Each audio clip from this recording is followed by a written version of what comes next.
राज्यातल्या बेपत्ता मुलींची आकडेवारी कुणालाही धक्का बसेल अशीच आहे। राज्यातून 18 ते 25 वयाच्या सरासरी 70 मुली रोज बेपत्ता होत आहेत। माय इकडे बघा, माय पाया पडतो, आपल्या आपल्या धर्माची, आपल्या आपल्या कुटुंबाची आणि आपल्या आपल्या गावाची आणि आपल्या आपल्या कुळाची मर्यादेची जी रेषा असते ना, ती जर तुम्ही ओलांडली नाही तर जगातला कुठलाच रावण तुम्हाला हात लावित नाही।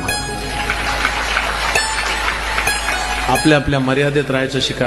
आहा हा, सीतामाई वनवासाला गेलत्या ना, तेव्हा सुद्धा तिला इतकी चोळी होती माय, किती कळालं ना तुम्हाला?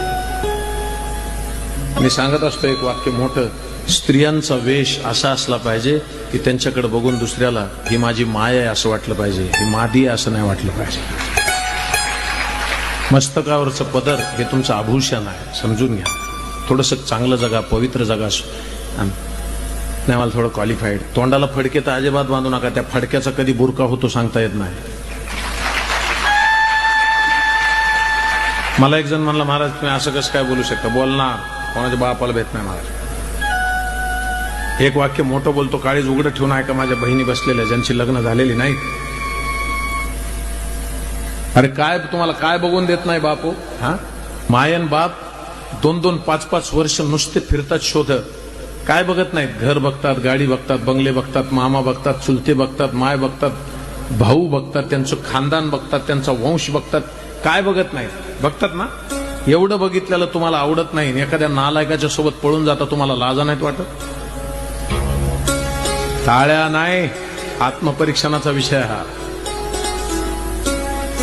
ज्याच्या घरातली पोरगी पळून जाते ना, विचारा, दोन्ही मायबाप समोरासमोर बसून ढसढसा रडतात ना, आम्ही संस्कार द्यायला कमी पडलो।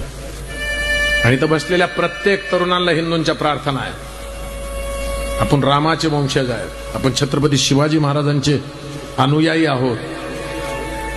ज्याला वाटतं ना माझ्या बहिणीकडे कोणी वाईट नाही बघितलं पाहिजे, माझी त्याला विनंती आहे, त्याने दुसऱ्याच्या बहिणीकडे वाईट नाही बघितलं पाहिजे।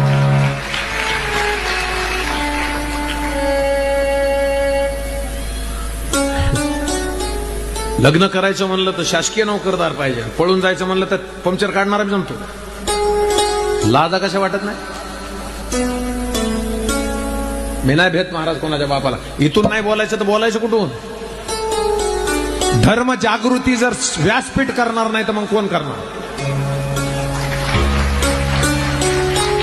घरामध्ये जर पोरगी टिकली लावत नसेल ना, तर ती टिकली तरच नशीब। का लावित नाही विचारा? पोरीच्या मोबाईलच्या फोनचं बॅलन्स कोण भरतंय बघा। बरं वाटतंय तुम्हाला? 3 महिने झाले ती काहीच म्हणली नाही बॅलन्सचं, लाजा वाटत नाही?